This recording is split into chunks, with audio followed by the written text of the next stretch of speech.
Up next, 7 Commanders.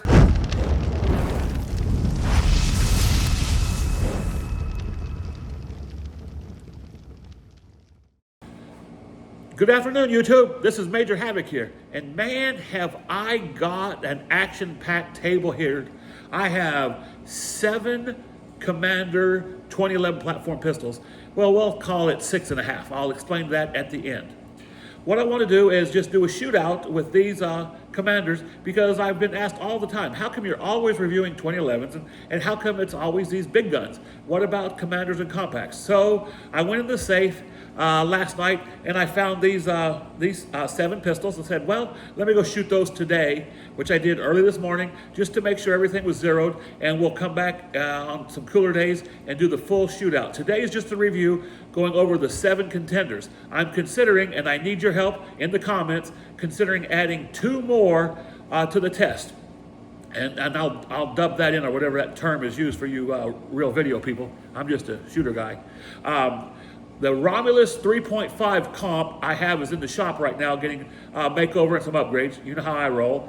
And it's a 3.5 comp, but with the 3/4 inch comp on the end of the barrel, you know, it's kind of like the Island comp on a XC. It's a 4.25 overall length. So I'm considering that. So sound off in the comments and tell me if it should be considered with this group. And then the Military Armament Corporation, MAC, the MAC 9 double stack comp 4.25 Commander. I'm thinking about adding that to this test, and it'll be 9 guns. It's just a few more 100 rounds of ammo and just a little blood, sweat, and tears, but hey, I can hang in there, I hope.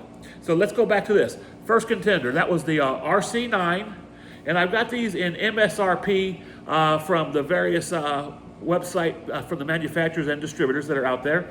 This is the RC9. It's the newest one to the stable, and as you well know, I'm running TLR HLs, TLR1 HL lights on all mine for holster compatibility. So I run one holster that can run all of my guns because of the TLR1 light. So show you this. They just all go in there, and I'll show you that. I'm using that. It's a Fox Valley Kydex set up for a gas pedal and for the Safari QLS quick mounting fork. So gun is clear. RC9 Commander carry, ported tri-top slide, beautiful black DLC, and polished flats. So this one MSRP, I think 4,200, and weighing in at 41 3/4 ounces. The next contender, weighing in at the heaviest, is 43 ounces. This is the different take on my Havoc series. This is the Havoc Commander. It's an SV8 ported, so a staggered V8 port. This one has some unique slide serrations. We can do lots of different things on these Havocs. It's a tri-top, staggered V8 porting, flush cut barrel. This one's in a 2-tone aluminum grip magwell, 4.25 Commander, and the porting. So you can see that. And also running a TLR1 light. Like I said, tri-top, optics cut, ready to go. This one comes in just a little under the RC9. I think last I saw was 3,900. Then here's one that you can't buy. You have to make this one. This one started life as a black 4.25 base Prodigy Commander. So then it was sent right when Race City was getting started. They were doing upgrades. This one started life as a Prodigy, and this is now an RC9 Prodigy. See the familiar porting? It has the new updated enhanced porting on it. It has slide cuts on it, pocket cuts, windows for lightening the slide. The same internals that they run at Race City. This is all Atlas and EGW internals. This one is sporting their prototype grip that is now on all their RC9s and their in-house steel magwell. So this is really one badass Prodigy Commander. It will shoot with the best of them. Hey, if you got an Atlas EOS, let's have a duel. That's a challenge. Here we go. Look at this thing. This is no longer a Prodigy. Only thing left Prodigy is the slide and the frame. So here we go, and this one, as pictured with all the upgrades, and it was done a while back, maybe 2 years ago, is about, let's say, call it 2,400, something like that, and it's weighing in at 42.5 ounces as pictured. So you can see these are on the heavy side. Now going to the next tray here. Oh, speaking of trays, on Facebook, my friend Jerry Jarek, I believe the company's called Phantom Consulting. He makes all these trays and this can just do anything. I'm not showcasing the trays, but I want to shout out to Jerry. The next one here is another small manufacturer. It's clear.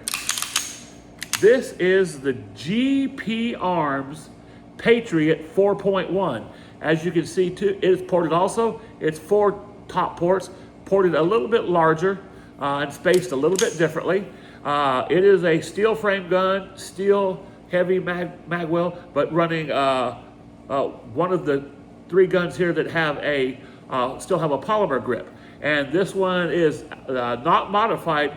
It's the only thing I've done to this was put the optic on, put the nitro fin, Shooting Sports Innovations nitro fin on there for my arthritis, and then put a light on there, the trigger and everything. So this is great.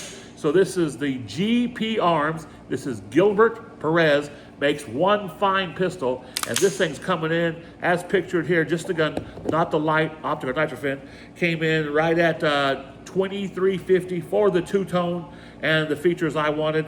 And it's weighing right in there with the big boys over here at 41.5 ounces.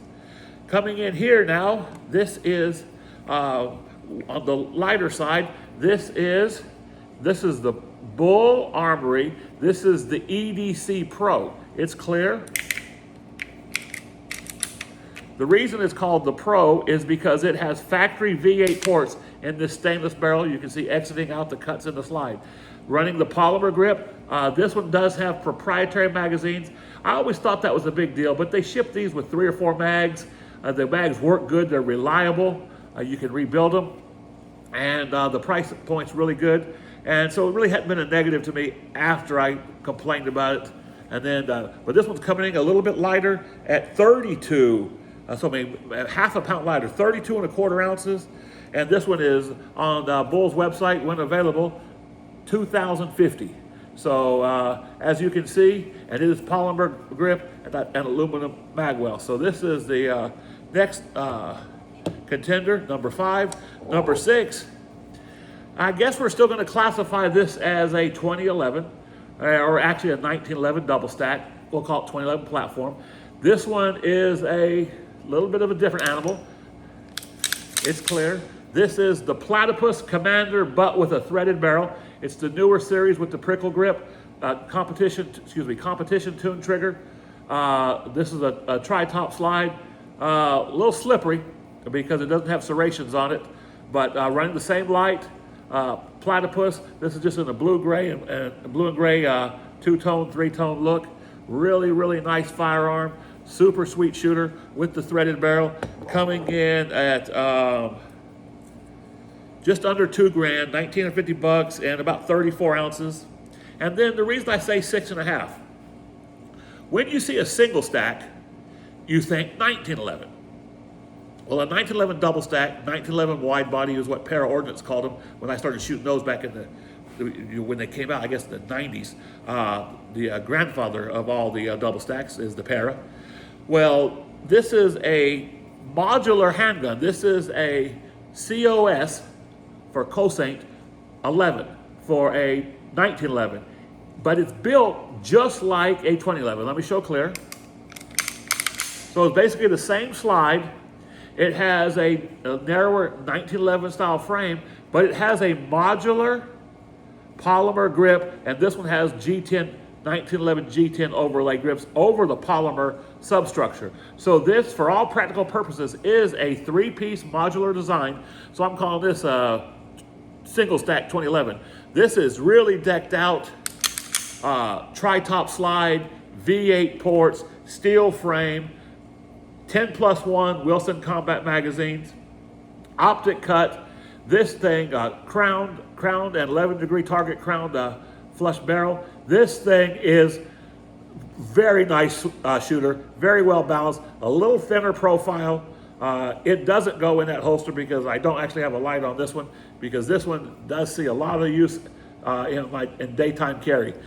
So we'll go in the comments, and should we use a single stack 2011 concept against the double stacks? We don't know. This little thing ain't scared. So thanks again. This was just a quick preview of what the current 7 contenders are. I need your comments to tell me, should the Romulus 3.5 comp, which is 4 1/4 when you include the comp, should that be included with this group? And should I try to acquire? I can't find one. If somebody's got one they want to send me, I appreciate it. But I think the Mac 9 DS comp 4 1/4 is something that needs to be represented here. It's one I don't have. I do have a Thesis Commander in the works, the new bull barrel Thesis. So you can let me know about that too. It'll be here maybe this week or next week. I didn't like the way it shot out of the box, and so, of course, you guys know me. I made a few changes. We'll talk about those changes. Maybe it's ported, probably. Maybe it has aluminum grip, probably. Maybe it's got an EGW kit. Maybe it's got an Atlas or Red Dirt trigger. I don't know. I'll open the box and we'll all be surprised together. So sound off. Do I add it, make it 10 guns? Do I add the Thesis with the new Thesis bull barrel? It's the lowest entry price of all, maybe $700 before upgrades. Do we include the Thesis Commander? Do we include the Romulus comp? Do we get a Mac 9 DS 4 1/4 comp? So thanks a lot. Stay tuned for the full video review coming when the weather cools off. Everybody enjoy. Remember, you can like this video if you want to, and you can definitely share it. I'd appreciate that. And if you haven't already, look down there somewhere and hit that subscribe button. Have a nice evening. This is Major Havoc, and I'm out. Hit that subscribe button. Turn on notifications. You don't want to miss the upcoming full review. Thanks again.